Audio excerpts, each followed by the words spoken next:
Hey, it's Faith Talk Live. I'm Rick Probst. And I'm Dan Ratcliffe. Well, he's back. Gene Brack, pastor, author, speaker, and more. Gene, how are you? I'm fine. How are you? We are good. Good to catch up with you. We wanted to talk to you. First of all, I know you're going to give a review on a book that you have read, and we want to hear that, but we want to kind of backtrack a bit and see how Scattered's doing. What have you heard folks say about Scattered since the last time? Scattered's doing well. Thanks for asking. I think it's doing very well.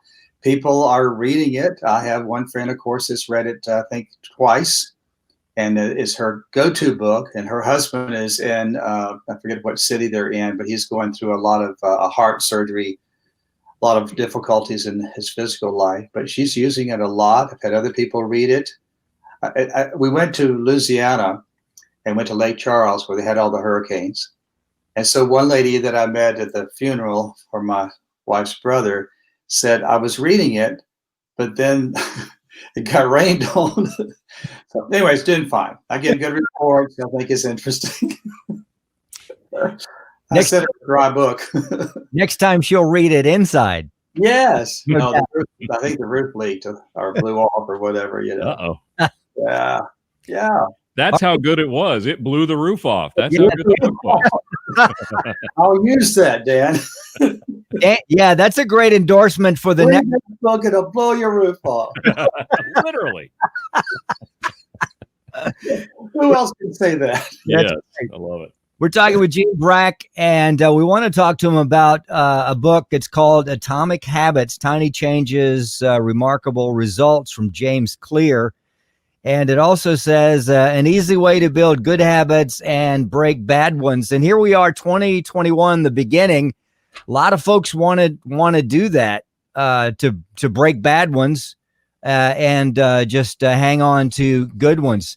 So let's talk about, you read the book. What inspired you to not write the book, but what inspired you to read the book? I came across it and saw someone else reading it at the staff I was with in Canada. And I usually know that he reads a good book. So I picked it up and read it. I've read it 3 times all the way through. It's fascinating. It's practical. A few things that I think I would say about it. It is, he really talks about the conflict between goal setting and developing systems.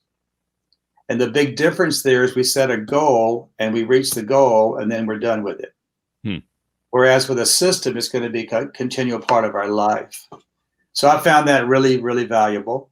He'll challenge you. You'll need a highlighter when you read the book because there's so much good stuff in it. But jamesclear.com is his site. You can go there and also see other things that he has available. But the book is practical.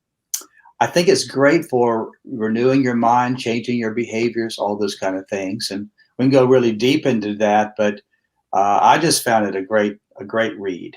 And I share it. So when I read a good book, I share it everywhere I go. So that's the catch right there. Now, when he talks about, and I don't know if he covered this or not, do you attack the bad habits first, or do you build good habits and it kind of squashes the bad habits? How does that work? Well, I think the thing is that his idea of atomic habits are things that are really routine and they are easy. And they're powerful and they're simple. He really talks about the same way that you would really build a new habit. It's the same way if you reverse it is how you break a bad habit.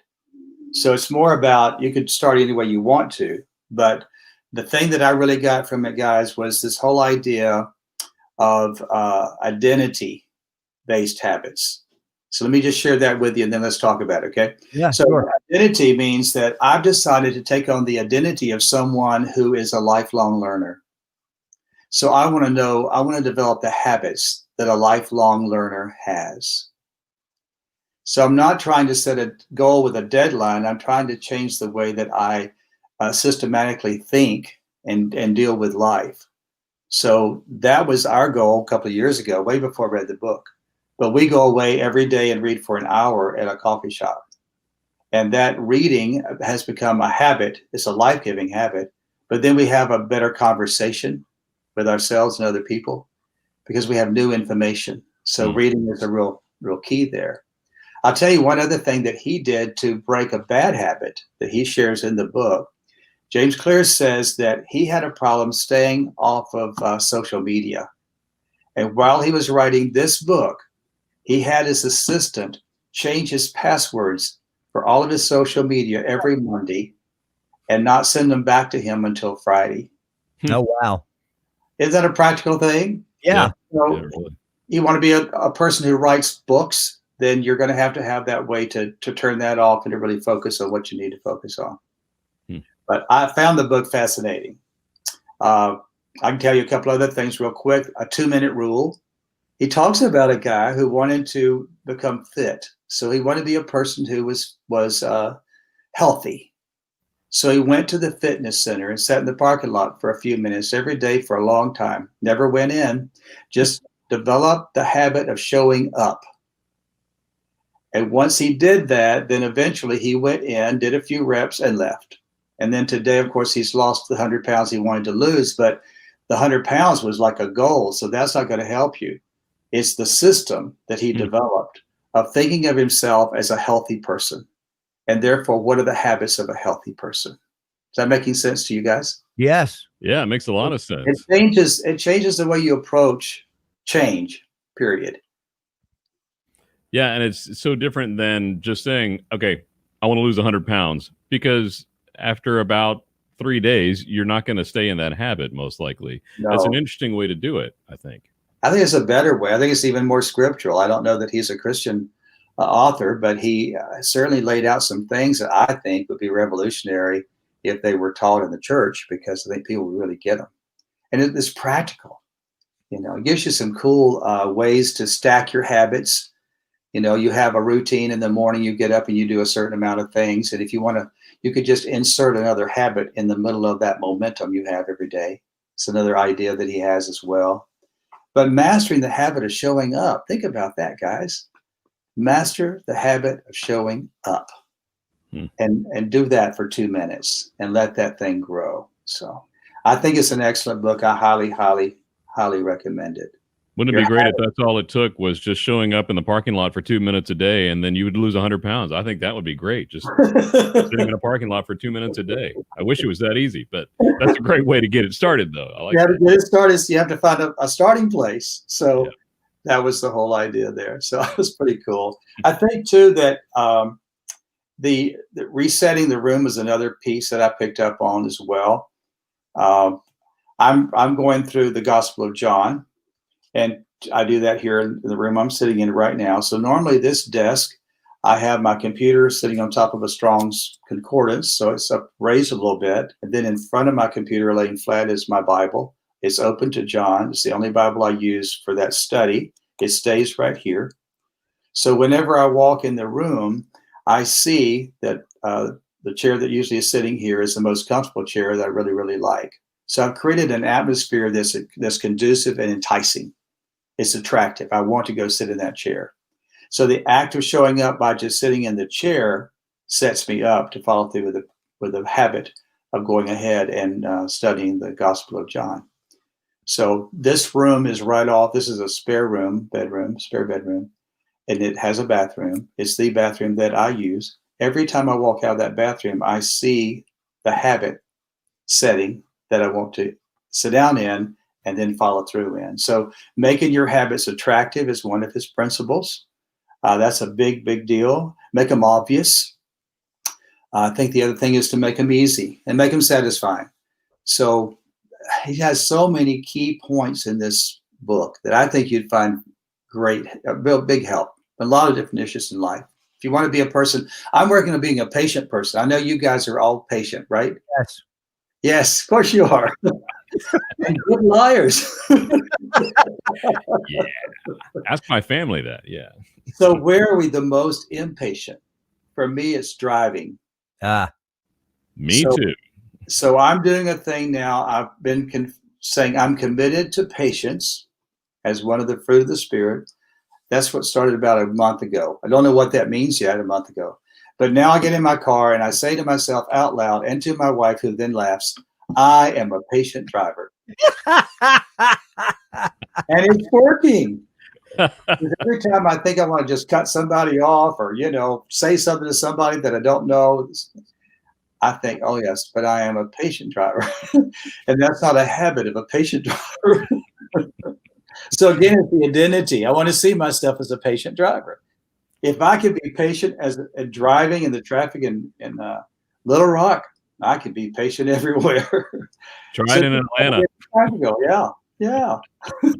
We're talking with Gene Brack. He is the author of Scattered, and he's talking about James Clear's book. It's called Atomic Habits. I wonder now, is Joanne is Gene's wife, is she now convinced that you are more patient driving, or is it a growing moment? She understands that there's enough room for growth. She sees a little bit of improvement. A little bit. But I had a lot of improvement to do, If nothing else, she gets a good laugh, and laughter is good medicine. So she's feeling good, right? We do laugh about it, but then, I have to say, wait, no, I have to be patient. So I don't just suddenly pass that slow person in front of me just to show them how fast I can go around them. Look how patient I'm being. Now, I think you have to grow somewhere. So find some place that's going to be a place that's a lifestyle more than a goal. Like I just went to town today and I was patient. It's more about becoming that person. So that identity-based habit is my big takeaway from here. He says let's see, let me get this right. Every action that we take is a vote for the type of person that we want to be. Oh, wow. Every action we take is a vote for the person we want to become. Isn't that good? Yeah. That is good. So you can take that either way, bad habit or good habit. That's right, your voting. Yeah. Don't want to get political, but you're voting. Yeah, thank you. We already voted. No more voting, please. Gene Brack is pastor, author, speaker. His book is called Scattered, and I think, Dan, you're going to flash his website up there, I believe. I don't. What's the website, Gene?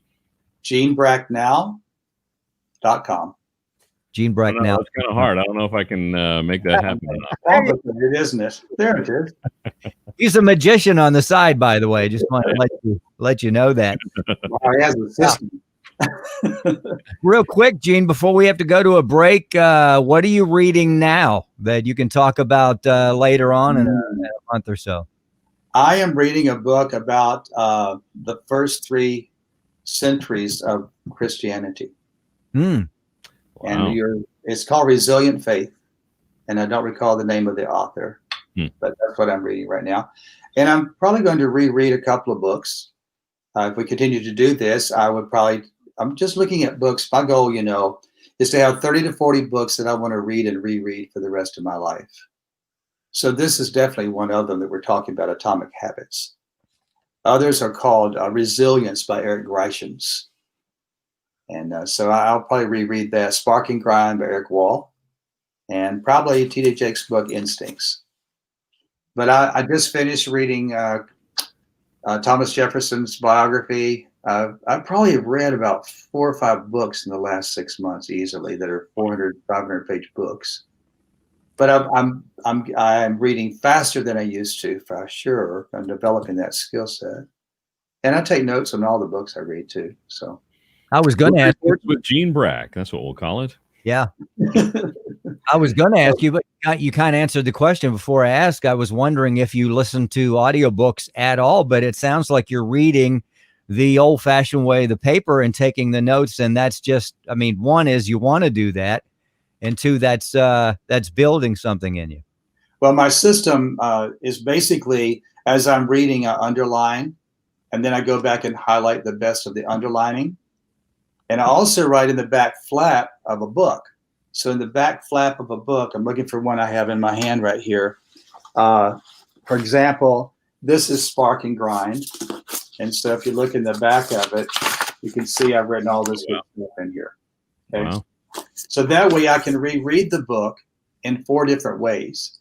I can reread just the notes I've written in the back flap or the front flap of a book, or I can read just the highlighted parts all the way through the book, or the underlined, or the entire book. I have options.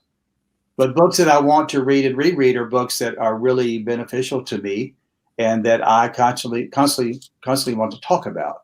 So I think that's what I'm working on. So that's why I do it the way I do it. So I run out of highlighters all the time. Buy them in bulk. You're looking for a Christmas gift or a birthday gift for Gene Brack. It's a highlighter. It's a highlighter. Love I it. don't sniff them though. GeneBrackNow.com is Gene's website. Check it out. Read Scattered, and also take a peek at Atomic Habits from James Clear there.